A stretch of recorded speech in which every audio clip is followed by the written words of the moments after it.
نو دا مولانا جب خان صاحب چې نو دا په هر تقریر کې جوړل، هر تقریر کې داسې خلک نور هم شته ډېر موږ باندې لیدلي چې هغه بس هر وخت کې جاړي، درس کې چکینم جاړي، تقریر تم جاړي، اسیم چې ناسي جاړي. خصي پد چې بچا کې الله پیدا کی د الله د یې نه جړاګانې کوي. یو دې زړونه دي. دویم وان منها بشک بعضی د زړونه لما اغدي یشقق چې وچوي، یشقق یتشقق د اصل کې چې وچوي دا ويخرج منه الماء راوزي دا غینوبو. نو دویم نمبر زړونه داسې دي چې ټول عمر نه جاړي، خو کله کله بس ناسي بس په دې کې به چغي کې چغي وکي، بس دا وت اخرت وریاد شي صح وي.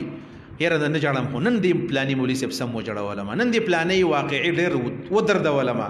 نو باز زړونه اسی جاړي کله کله. وان منها بشک باز د دې زړونه ما اغدي يهبط من خشيه الله چې دارار غړي د الله تعالی د يرینا د سکانی وي چا به زور نه کړي او درس کانه ګړ ګړ ګړ راو راختو. وان منها لما يهبط من خشيه الله. نو بازي زړونه داسم دي چې هغه کله کله نه تقریر اوریدلې دي، نه چیرته چاو ته خبره کړې ده، اتفاقا دغه په ژوند کې یو دم چینجز راشي، یو دم استمتقی وګرځي.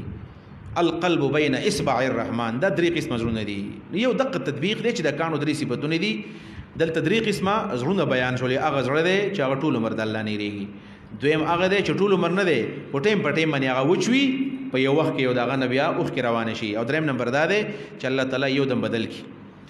بعض علماء د دې داسې تطبیق کړی دی چې کله یو سړی الله رب العالمین ته هدایت وکي او زړه کله نرم شي، نو اول اوښ کې په کوم ځای کې راځي؟ په زړه کې راځي. اوښ کې هغه بیا د درد اوښ کې نه. په دې وجه باندې په دې فقه کې به تاسو دا مسله ویلي چې کومه جنۍ ده باقي یملکو عینیه، وي منافق د خپل سترګو ډېر غټ مالکي، سټې مغواړي پاټیم جړلی شي او سټې مغواړي پاټیم باندې بندېدی شي. اول اوښ کې په زړه کې راځي. نو دا شو ان من الحجارة لما يتفجر منه الانهار. زړه باندې بس غم راشي دا زړه جاړي.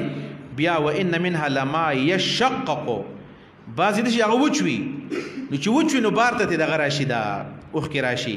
د دې نه مراد دا چې بیا سترګو کې پیدا شي، چې وچوي نو اوبه راښکاره شي، سترګو کې اوبه راشي. خلک وایي رڼې رڼې اوښ کې په دې سترګو کې لاړلې راړلې. او دریم نمبر څه دی؟ وان منها لما يهبط رغړي. نو غدای چې کله د اوښ کې زیاتېږي شړ په دې مخ باندې ښکته راشي ستا. دقه درې کیفیتونه دي. دا سړی هم ښه دی چې سترګې نه جاړي خو زړه یې جاړي. دا په دې اول نمبر کې راغی. دویم دا چې زړه هم جاړي او په سترګو کې اوښ کې هم ګرځي راګرځي، دا هم ښه دی ځکه سترګې ډکې شوي دي. او دریم دا چې وان منها لما يهبط، داسې جاړي چې دغه په دې مخ دا اوښ کې روانې دي. دا الله تعالی ته ډېرې زیاتې ګرانې دي. دوه سترګې الله رب العالمین په اور باندې حرامې کړي دي. عینان احرزهم الله تعالی علی النار. دو سترګې الله په اور باندې حرامې کړي دي، ساتلې دي. عین بکت من خشیت الله، یو هغه سترګه ده چې د الله د یېرې نه وجاړي. وعین باتت تحرس فی سبیل الله، یو هغه سترګه چې د الله په لار کې جهاد وکړي، پیره وکړي چېرته. دا الله تعالی ته ډېرې زیاتې ګرانې دي. که دا پیره په ټریننګ کې کړې ده او که دا په جهاد کې کړې ده، خو د الله په لار کې پیره کول دا ډېر لوی عبادت دی. موقف ساعة، حدیث کې راځي که نه، موقف ساعة عند في سبيل الله، موقف ساعة في سبيل الله عند الحجر الأسود ليلة القدر خير من الدنيا وما فيها. ويو سړی چې د الله په لار کې صرف او صرف یو منټ ایثار شي، موقف ساعة في سبيل الله خير من قيام ليلة القدر عند الحجر الاسود. د الفاظ دي د الله په لار کې یو منټ پیره وکړي او بل طرف ته یو سړی د شب قدر په شپه باندې د حجر اسود په خوا کې عبادت وکړي ټوله شپه، د هغې نه یو منټ پیره څه ده؟ وایي دا بهتره ده. جهاد دومره غوره عمل دی. موقف ساعة في سبيل الله خير من قيام ليلة القدر عند الحجر الاسود. نو پای وان منها لما يهبط من خشيه الله وما الله بغافل عما تعملون. الله تعالی غافل نه دی ستاسو د عملنا. یو خبره صرف دا ده چې دا خو هغه صفتونه بیان شول چې زړونه نرم شي.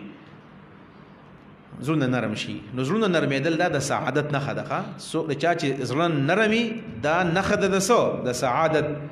او چې زړه کله سختي دا نښه د څه ده؟ د شقاوت ده.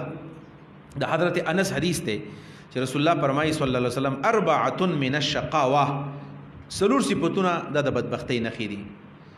په چا کې څلور صفتې دا بدبخت دی. کم کم نمبر 1 جمود العین، سترګې وچې دي ستا. وچ سترګې سړی بدبخت دی، چړو جاړي نه پروا یې نشته دی. لس مړی موشي د په زړه باندې څه غم نه راځي، هیڅ قسم جړا نه ورځي، والله جمود العين سترګې وچې دي. دویم نمبر دی قساوة القلب، زړه سخت شو د چا، زړه سخت دی، دام شقاوت دی. او دریم نمبر دی طول العمل، اوږده اوږده امیدونه، دا به کوم دا به کوم، دا بدبختي ده، طول العمل. او څلورم نمبر دی پسې چې الحرص علی الدنیا، د دنیا سره مینه کول چې ټول عمر په دنیا پسې روان دی.